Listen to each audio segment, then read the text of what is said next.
Hi friends, எல்லாரும் எப்படி இருக்கீங்க? நல்லா இருப்பீங்க. பேசும் பாவைகள்லேருந்து உங்கள் நித்ய ராஜேந்திரன். ஃப்ரெண்ட்ஸ், நம்ம போன பதிவில் இந்த இன்ஃப்ளூயன்சர்ஸ் எப்படியெல்லாம் நம்மளை இன்ஃப்ளூயன்ஸ் பண்ணி ஒரு விஷயத்த நம்ம மண்டையில் ஏற்றி அங்கே கோயிலுக்கு போக வைக்கிறாங்க அப்படிங்கிறதையெல்லாம் நான் உங்களுக்கு சொன்னேன் இல்லைங்களா? அந்த விஷயத்தை பற்றி இன்னொருத்தர் பேசியிருக்காங்க. அது பெரிய வீடியோ, நான் அவ்வளோ போடலை. பட்டு அவங்க எதுக்காக அதை பேசுகிறாங்க, என்ன விஷயங்களுக்கு அது பேசுகிறாங்க அப்படின்னு சொல்லி நீங்கள் கேளுங்க. அதுக்கப்புறம் நம்ம இந்த வீடியோ ஃபுல்லாக பண்ணலாம். அரசியல் ஸ்கேம் கேள்விப்பட்டிருப்பீங்க, ட்ரேடிங் ஸ்கேம் கேள்விப்பட்டிருப்பீங்க. ஆனா இந்த இன்ஃப்ளூயன்சர் ஸ்கேம் அப்படிங்கிற வேர்டை இந்த 2 வருஷமா அதிகமா கேட்டிருப்பீங்க. இந்த 2025ல இன்ஃப்ளூயன்சர்ஸ் பல பேர் ஸ்கேம் பண்ணி மாட்டிக்கிட்டாங்க. ஸோ இனிமே இவங்க சொல்ற ப்ராடக்டை நம்பலாமா வேணாமா அப்படின்னு நீங்க உஷாரா இருக்கணுங்கிறதுக்காக தான் யார் இன்ஃப்ளூயன்சர்ஸ், எத்தனை பேர் எப்படி ஸ்கேம் பண்றாங்க அப்படிங்கிறத ஃபர்ஸ்ட் நம்ம பார்க்க போறது. ரீசெண்டா டேண்ட்ரஃப் இருக்கிறப்ப இந்த ஷாம்பு யூஸ் பண்ணா போயிடும் அப்படின்னு சொல்றாங்க. அதுக்கு நீங்க யூஸ் பண்ணி பார்த்துருக்கலாம், இல்லைன்னா வாயை மூடிட்டு இதுதான் ஷாம்பு, இது போட்டா போகும்னு சொல்றாங்கன்னு ப்ரொமோஷன் போட்டு போயிட்டே இருக்கணும். ஆனா மேல பவுடர் பொடி தூவிட்டு டேண்ட்ரஃப் மாதிரி இருக்குன்னு காமிச்சிட்டு இந்த ஷாம்பு வாங்கிட்டு நான் போட்டுட்டு எனக்கு டேண்ட்ரஃபே இல்லை அப்படின்னு சொல்றாங்க. அது எப்படி அந்த ப்ரொமோஷன் ரீல்ல மட்டும் டேண்ட்ரஃப் இருக்கு, மிச்சதுல எதுலையுமே டேண்ட்ரஃப் இல்லை? நீங்க இப்படி எங்களை ஸ்கேம் பண்ணணும் அப்படின்னு எப்படி பண்ண தோணுது? ஃப்ரெண்ட்ஸ், இப்போ நீங்க இது கேட்டீங்கல்ல, இது அவங்க ஒரு யூடியூப் ஒரு இன்ஃப்ளூயன்சரை அவங்க டேண்ட்ரஃப் ஷாம்பு விளம்பரம், தலைக்கு ஷாம்பு போட்டு டேண்ட்ரஃப் போகணும் அப்படின்னா இந்த ஷாம்பை போட்டு குளிங்க அப்படின்னு சொல்லி அவங்க சொல்கிறாங்க. அவங்க தலையில் உண்மையிலும் டேண்ட்ரஃப் இல்லை. அவங்க என்ன பண்ணுறாங்க, பவுடர் போட்டுக்கிறாங்களாம். பவுடர் போட்டுட்டு அதுக்கப்புறம் குளிச்சுட்டு தலையில் ஒன்றும் இல்லை, இந்த ஷாம்பு போட்டு குளித்ததுனால எனக்கு போயிடுச்சு அப்படின்ட்டு சொல்கிறாங்க.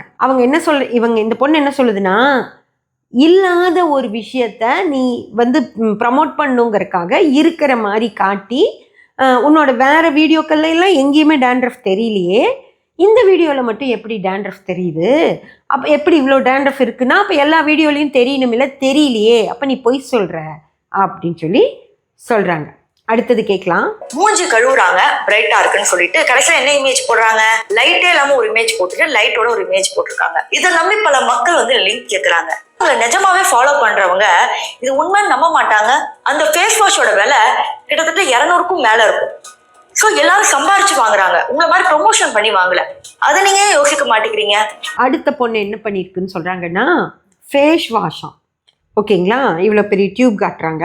அந்த ஃபேஸ் வாஷ் மூஞ்சிக்கு போட்டு கழுவிட்டு முதல்ல லைட் ஆஃப் பண்ணி வச்சுட்டு, என் மூஞ்சி டல்லாக இருக்குது, இப்போ நான் போட்டு கழுவுனதுக்கப்புறம் நல்லா இருக்குது பாருங்கன்னு சொல்லி லைட்டை போட்டுட்டு வீடியோ எடுத்திருக்காங்க. நீ ரெகுலராக என்ன கலரில் இருக்கியோ, வேறு வீடியோஸ்லாம் வரும்போது என்ன கலரில் இருக்கியோ அதே கலரில் தான் இதுலேயும் இருக்க அப்படின்னு சொல்லி சொல்கிறாங்க. இது ஃபேஸ் வாஷ்க்கு. சமீபத்தில் ஒரு வீடியோ போட்டிருக்காங்க, என்னோட டாப் 5 சன்ஸ்கிரீன். அப்போ இவ்வளவு நாள் நீங்க ப்ரொமோஷன் பண்ணீங்களே இதுதான் பெஸ்ட்னு, அப்ப மக்கள் உங்களை நம்பி வாங்கினாங்களே, அது ஏமாத்து வேலை இல்லையா? பெரிய பிரபலமான உடனே நம்மளை ஏமாத்துறாங்க. இது என்னன்னு பார்த்தீங்கன்னா சன்ஸ்கிரீனா. இப்போ நம்ம வெளியெல்லாம் போகும்போது சன்லைட் பட்டு வண்டியெல்லாம் ஓட்டுறாங்க இல்லையா பெண்கள், அப்போ இப்படி கையை வச்சு ஓட்டும்போது அங்கே இந்த தோலெல்லாம் கருப்பாயிடும், நல்லா ஃபேஸ் கலராக இருக்கும், இங்கே கையெல்லாம் கருப்பாயிடும், அந்த மாதிரி காலெல்லாம் கருப்பாயிடும். அதனால அதுக்கு நம்ம யூஸ் பண்ணுற க்ரீம் பேர் தான் சன்ஸ்க்ரீன். சன்ஸ்க்ரீன் முதல்ல ஒன்று சொன்னியே அது நல்லா இருக்குன்ற, இப்போ இன்னொன்று சொல்லி அது நல்லா இருக்குங்கிற, ஏன் மக்களை ஏமாத்துற அப்படின்னு சொல்லி கேட்குறாங்க. பல ஃபுட் யூடியூபர்ஸ் இதுல வருவாங்க, இன்ஃப்ளூயன்சர்ஸ் முக்கியமா. ஒரு கடை நல்லாவே இருக்காது, ஆனா அங்க போய் சாப்பிட்டு அது சூப்பரா இருக்கும் அப்படின்னு சொல்லியிருக்காங்க. ஃபார் எக்ஸாம்பிள், வடபழனியில இருக்கிற பிரபலமான மால்ல ஒரு பிரபலமான கடையை ப்ரொமோட் பண்ணாங்க. ஆனா அதன் பிறகு உண்மையானவங்க போய் சாப்பிட்டுருக்காங்க, அது நல்லாவே இல்லைன்னு காரி துப்பிட்டு வந்துருக்காங்க. இது அடுத்தது சொல்றது உணவு, சரிங்களா?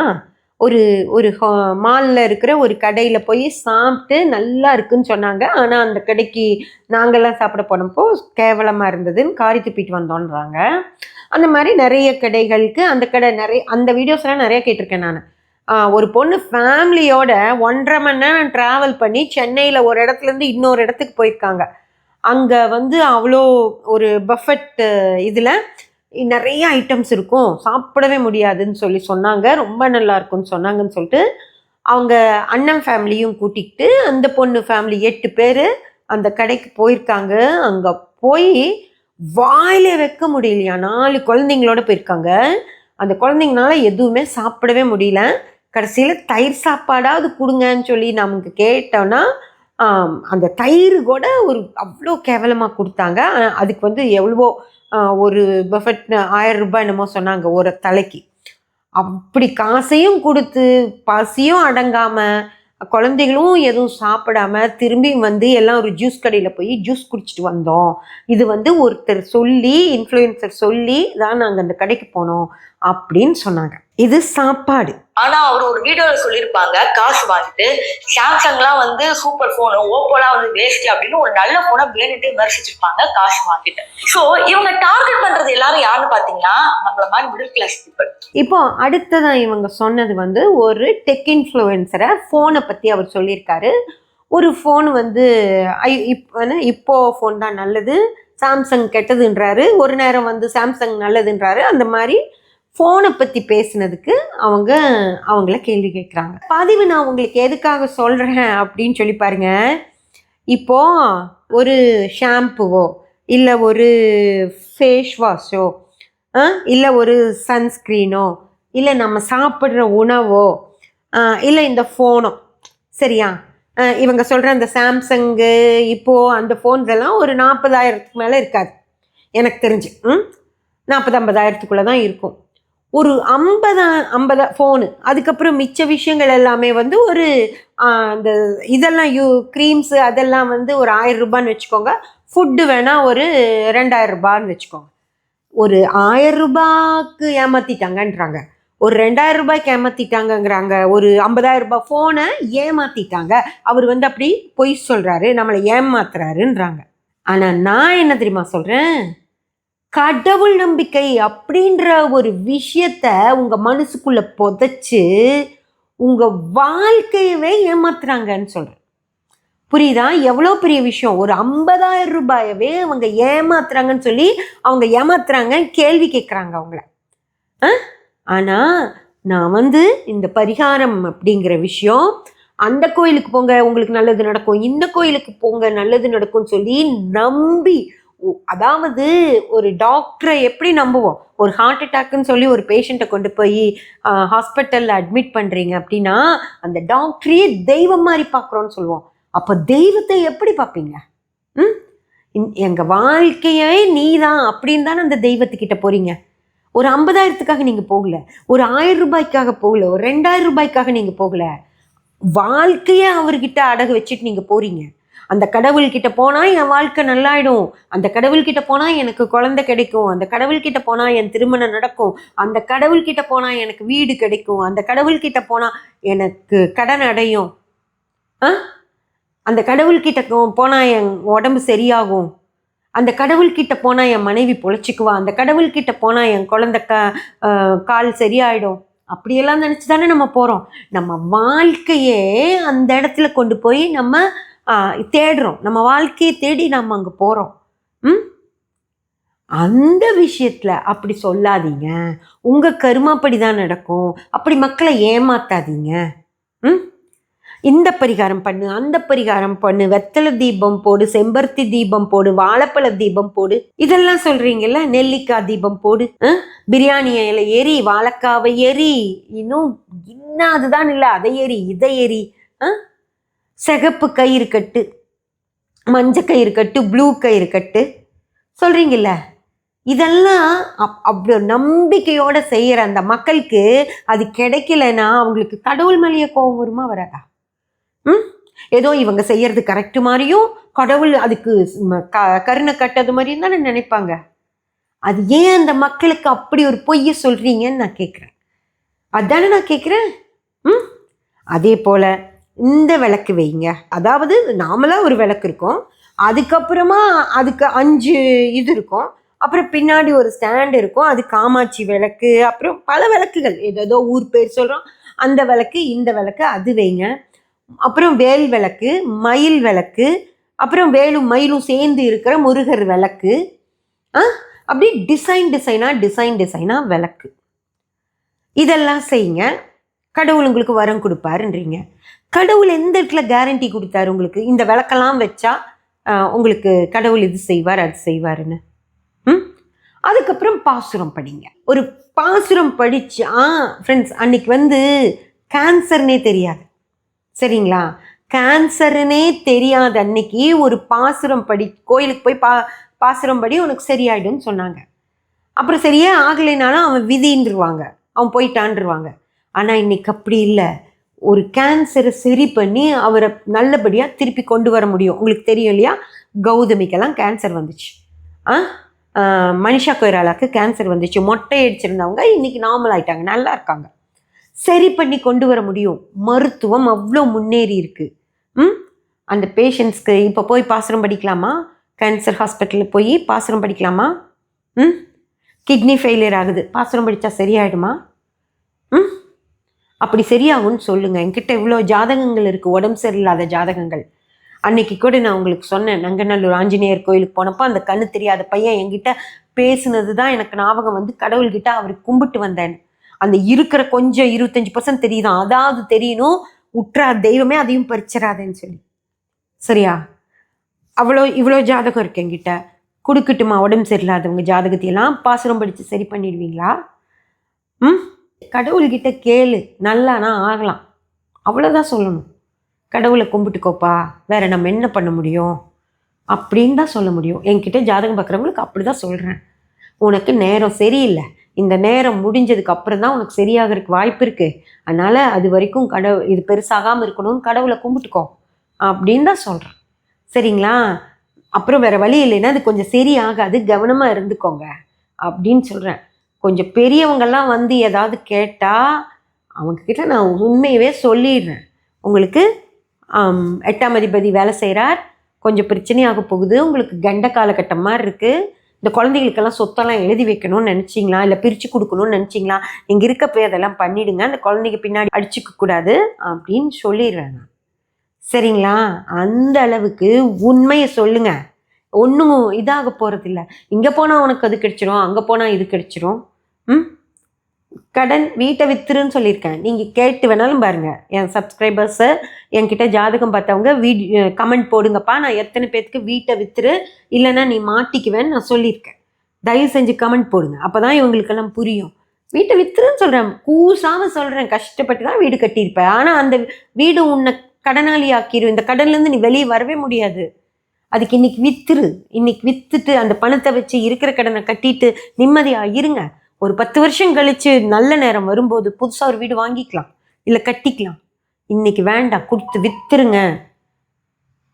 நல்ல வீடுமா, பெரிய வீடுமா? ஆமாம், யார் இல்லைன்னா, ஆனால் அந்த நல்ல வீடு பெரிய வீடு உங்ககிட்ட இருக்கிற மொத்த செல்வத்தையும் வலிச்சு எடுத்துகிட்டு போயிடும். பையன் ஒன்று பொண்ணு ஒன்று, பொண்ணு கல்யாணம் பண்ண வேணாமா, பையனை மேலே படிக்க வைக்க வேண்டாமா? இதுக்கு வட்டி கட்டிட்டு தான் இருப்பீங்க, கடனும் அடையாது, மாட்டிக்குவீங்க. வித்துருங்க, சொல்லியிருக்கேன்னா இல்லையா? அதை விட்டுட்டு நீ அங்கே போ, நீ இங்கே போ, அந்த கோயிலுக்கு போ, இந்த கோயிலுக்கு போ. ஃப்ரெண்ட்ஸ், நான் ஒன்று சொல்கிறேன், என்கிட்ட ரெகுலராக ஜாதகம் பார்த்துட்டு இருக்கவங்க தான், நான் யூடியூப் வர்றதுக்கு முன்னாடி இருந்து என்கிட்ட ஜாதகம் பார்த்துட்டு இருந்தவங்க தான். அவங்களுக்கு நான் சொன்னேன், இந்த பொண்ணுக்கு இந்த நேரத்தில் கல்யாணம் பண்ண வேண்டான்னு. ஆனால் அவர்னால அது கேட்க முடியாது, 26 வயசு ஆகுச்சு, கல்யாணம் பண்ணாமல் இருக்கவே கூடாதுன்னு வேறு ஜோதிடரை போய் பார்த்துட்டு அவங்க திருச்செந்தூர் போயிட்டு வர சொன்னாங்கன்னு சொல்லி திருச்செந்தூர் போயிட்டு வந்ததும் இவங்களுக்கு அங்கே கல்யாணம் ஃபிக்ஸ் ஆயிடுச்சு, கல்யாணம் பண்ணிட்டார். ஆனால் பையன் யூஎஸில் இருக்கான், பொண்ணு இங்கே இருக்கா, போகவே மாட்டேங்கிறா அந்த பையன் கூட. சரிங்களா? அந்த பையனும் கூப்பிட மாட்டேங்கிறான். ஒரு கொஞ்ச நாள் இந்த பொண்ணு போகலை, 2 பேரும் ஃபோனில் பேசிகிட்டு இருந்தாங்க. அதுக்கப்புறம் அவன் கொஞ்சம் கொஞ்சமாக கம்மியாகி அவன் ஃபோனும் பண்ணுறதில்ல, அவன் எப்போ வரேன்னு கேட்கவும் மாட்டேங்கிறான், அவனே கேட்கல, நான் ஏன் போகணுன்றான். சரிங்களா? அதாவது கல்யாணம் நடக்கணும் அப்படிங்கிறது மட்டும்தான் வேணுமா? அந்த பொண்ணு நல்லா வாழணும் அப்படின்றது வேணுமா? நல்லா வாழ்கிறது தானே வேணும். கல்யாணம் மட்டும் நீங்கள் பண்ணி வச்சீங்கன்னா போகுது. சரிங்களா? அந்த மாதிரி பல பிரச்சனைகள் இருக்குது.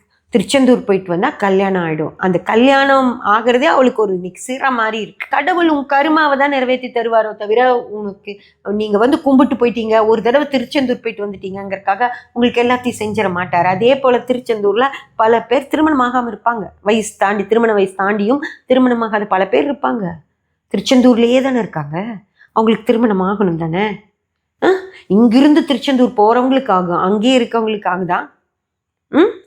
கருமாவை அனுபவிச்சு தான் ஆகணும். அது யாராக இருந்தாலும், எந்த பாசனம் படித்தாலும் கருமா தீராது, எந்த கோயிலுக்கு போனாலும் கருமா தீராது, எந்த பரிகாரம் பண்ணாலும் கருமா தீராது, எந்த சாமி பொருட்களை வாங்கி வச்சு நீ அதை கும்பிட்டாலும் கருமா தீராது.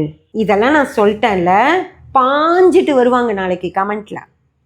நீ எப்படி சொல்லலாம், நீ எப்படி சொல்லலாம், நீ யார் சொல்றதுக்கு, உனக்கு தெரியுமா, வாடி போடி லூசு முண்டக்கண்ணின்னு ஒருத்தங்க கமெண்ட் போட்டிருக்காங்க. சாமி பேரும் சரியா? சரி சொல்லுங்க, என்ன வேணா சொல்லிக்கோ. ஒரு ஷாம்புக்கு கேள்வி கேட்குறாங்க, ஒரு ஸ்கின் கேருக்கு கேள்வி கேட்குறாங்க, மூஞ்சி கழுவருக்கு போடுற சோப்புக்கு கேள்வி கேட்குறாங்க, திங்கிற சோத்துக்கு கேள்வி கேட்குறாங்க, நமக்கு தேவையே இல்லாத ஒரு ஃபோனுக்கு கேள்வி கேட்குறாங்க. ஒரு 50,000 ரூபாய்க்கு ஏமாத்திட்டேன்றாங்க, 1000 ரூபாய்க்கு ஏமாத்திட்டேன்றாங்க, உங்கள் வாழ்க்கையவே ஏமாத்திட்டு இருக்காங்க. ஆனால் நான் சொல்கிறது உங்களுக்கு தப்பாக போயிடுச்சுல, அதை நான் சொல்ல வேண்டாம்ல. ஜோதிடர்களும் ஏமாத்துறாங்க, ஆன்மீகவாதிகளும் ஏமாத்துறாங்க, இந்த மாதிரி விற்பனை செய்கிறவங்களும் ஏமாத்துறாங்க, பரிகாரம் சொல்கிறவங்களும் ஏமாத்துறாங்க. புரிஞ்சதா? யாரோ அவங்களுக்கும் பரிகாரத்துக்கும் சம்மந்தமே இல்லை, ஆனால் பரிகாரம் சொல்லி ஏமாத்திக்கிட்டு இருக்காங்க. இதை நான் சொன்னால், இதை கேள்வி கேட்டால் நான் தப்பு. உங்கள் வாழ்க்கையவே சரி பண்ணுற இடத்துல நான் கேள்வி கேட்குறது கூட உங்களுக்கு தப்பு. சரியாகாது, திருந்தவே மாட்டேன். இந்த கேள்வி கேட்டுக்கிட்டே தான் இருப்பேன், ஒவ்வொரு இடத்துலையும் கேள்வி கேட்பேன், ஒவ்வொருத்தரையும் கேள்வி கேட்பேன். கத்தி திட்டி தீர்த்துக்கோங்க, ஒரு பிரச்சனையும் எனக்கு இல்லை. எங்கிருந்து எப்படியெல்லாம் வருது திட்டுறது, பயந்துக்குவாங்க. எப்படி வேணால் திட்டுங்க, இங்கே திட்டி மலேசியா போய் யூஎஸ் போய் யூஎஸ் நம்பர்லேருந்து இங்கே வந்துச்சுன்னா தெரியாதா? திட்டுங்க. என்ன திட்டுறதை பற்றி எனக்கு ஒரு பிரச்சனையுமே இல்லை. என்னை திட்ட திட்ட திட்ட என் கருமை மொத்தமும் கழிஞ்சு போயிடுது. சரியா? திட்டிகிட்டே இருங்க. ஆனால் அநியாயம் பண்ணுறவங்கள நான் கேள்வி கேட்டுக்கிட்டே தான் இருப்பேன், அதை நிறுத்தவே மாட்டேன். சரியா? என்ன திட்டுறது எனக்கு என் மேலே போடுற அர்ச்சனை பூக்கள் நினச்சிக்கிறேன், நான் அது திட்டுறதே நினச்சிக்க மாட்டேன். நீங்கள் என்ன அர்ச்சனை பண்ண பண்ண பண்ண எனக்கு என் கருமாக்கள் மொத்தமாக கழிஞ்சு நான் ஒரு புண்ணியாத்மாவாக ஆயிடுவேன். ஆனால் நான் கேள்வி கேட்குறது எல்லாமே தப்பாக இருக்கிற இடத்துல நான் சரியான கேள்விகளை கேட்டுட்ருக்கேன். அதனால் எனக்கு எந்த கருமாவும் வராது. சரியா? திட்டுங்க, எப்படி வேணால் திட்டுங்க. ஆம்பளைங்க திட்டுறீங்க, பொம்பளைங்க திட்டுறீங்க, வாட்ஸ்அப்பில் திட்டுறீங்க, இன்னும் எதுலெல்லாம் திட்டுறீங்களோ திட்டுங்க, நல்லா திட்டுங்க, ஒரு பிரச்சனை. ஓகே? என்ன தானே திட்டுறீங்க, என் கருமை மொத்தமாக கழிஞ்சிடும். என்ன வேணாலும் சொல்லி திட்டுங்க. பிரச்சனையான ஏதாவது பிரச்சனை பண்ணீங்கன்னா நான் கேள்வி கேட்பேன். நீங்கள் திட்டுவீங்கன்னு பயந்துட்டு கேள்வி கேட்காமலாம் இருக்க மாட்டேன். சரியா? கேட்டுகிட்டே தான் இருப்பேன். அதனால் இதுக்கே நான் உங்களுக்கு இது எதுவும் சொல்கிறேன்னா, ஒரு சின்ன சின்ன விஷயத்துக்கே நீ தப்பு பண்ணுற, நீ அநியாயம் பண்ணுற, நீங்கள் நல்லா இருக்க மாட்டேன் இந்த மாதிரி அநியாயம் பண்ணா அப்படின்னு சொல்கிறாங்க. சின்ன விஷயத்துக்கே அவங்களுக்கு தெரிஞ்ச அளவில் அதை சொல்கிறாங்க. அப்போது என் கண்ணு முன்னாடி எவ்வளோ அநியாயம் பண்ணுறீங்க, அப்போ நான் கேள்வி கேட்பேன மாட்டேனா? நான் கேள்வி கேட்பேன், கேட்டுகிட்டே இருப்பேன். முதல்லலாம் திட்டுறப்போ கொஞ்சம் சங்கடமாக இருந்துச்சு. இப்போ கமெண்ட்டில் வந்து திட்டுனீங்கன்னா திட்டுறியா, திட்டு, இவ்வளோதான் முடிஞ்சதா, இன்னும் திட்டுன்ற மாதிரி இருக்கு. குரூப்பா கும்பலா திட்டுங்க, ஒன்றும் அசைக்கவே முடியாது. தனியால் நான் ஒருத்தரும் கிடையாது, யாரும் இல்லை மாதிரி பேச. தனியால் நான் இப்படி தான் நிற்பேன். திட்டுங்க, குரூப் சேர்ந்து திட்டுங்க. அம்மன் போராளிகள் அவங்க திட்டுறாங்க. சரிங்களா? சரி ஃப்ரெண்ட்ஸ், எனக்கு ஒரு பிரச்சனையும் இல்லை, யார் வேணால் திட்டிட்டு போட்டோம். நான் கேள்வி கேட்டுக்கிட்டே இருப்பேன். நீங்கள் நான் கேட்குற கேள்விகளை புரிஞ்சுக்கிட்டு இதெல்லாம் தப்பு அப்படின்னு தெரிஞ்சுக்கிட்டு அந்த விஷயத்துக்கு போகாமல் இருங்க. இது வந்து நம்ம ரெகுலர் சப்ஸ்கிரைபர்ஸ்க்கு இல்லை, இன்னும் புதுசாக நிறைய பேர் சப்ஸ்கிரைப் பண்ணுறாங்கல்ல, அவங்களுக்கெல்லாம் தெரியணுங்கிறக்காக தான். ரெகுலராக முதல்லேருந்து என் கூட பயணிக்கிற சகோதரிகளுக்கு நான் என்ன சொல்கிறேங்கிறது நல்லாவே தெரியும். அவங்க யாரும் அந்த வழிக்கு போக மாட்டீங்க. சரியா? ஆனால் புதுசாக வர்றவங்களுக்கு நம்ம சொல்லிகிட்டே இருக்கணும். ரெண்டாவது, ஒரு சின்ன பிரச்சனையாச்சுன்னா கொஞ்சம் பாதை மாறுவீங்க பார்த்தீங்களா? நான் சொல்கிறது தான் கேட்டு போயிட்டுருப்பீங்க. ஆனால் ஒரு பிரச்சனை தாங்க முடியாதப்போ ஐயோ என்னடா பண்ணுறது, பண்ணணுமோ அப்படின்னு நினைப்பீங்களா? அவங்களுக்கும் ஒரு கொட்டு வைக்கிறேன்னு நினச்சிக்கோங்க. கொட்டி சொல்கிறேன், அப்படியெல்லாம் ஒன்றும் இல்லை. கடவுள்கிட்ட போய் கேள்வி கேட்குது, ஏன் என்ன இப்படி படுத்துறேன்னு கேள்வி கேளுங்க, சொன்படி கேட்பார். சரியா? கொஞ்சம் கஷ்டத்தை குறைக்கவாது பார்ப்பார். அதனால் அது மட்டும் பண்ணுங்கள். இந்த மாதிரி விஷயங்களுக்குள்ளே போகாதீங்க. சின்ன சின்ன விஷயங்களுக்கே கேள்வி கேட்குறாங்க, பெரிய விஷயத்துக்கு தான் நான் கேள்வி கேட்குறேன் அப்படிங்கிறது என் மன திருப்திக்காக தான் இந்த பதிவு. ஃப்ரெண்ட்ஸ், சப்ஸ்கிரைப் பண்ணி பெல் பட்டன் ப்ரெஸ் பண்ணி வச்சுக்கோங்க. அப்போ தான் நான் போடுற எல்லா பதிவும் உங்களுக்கு கிடைக்கும். லைக் பண்ணி, ஷேர் பண்ணி, கமெண்ட் பண்ணிங்கன்னா எனக்கு சப்போர்ட்டிவாக இருக்கும். Thank you friends.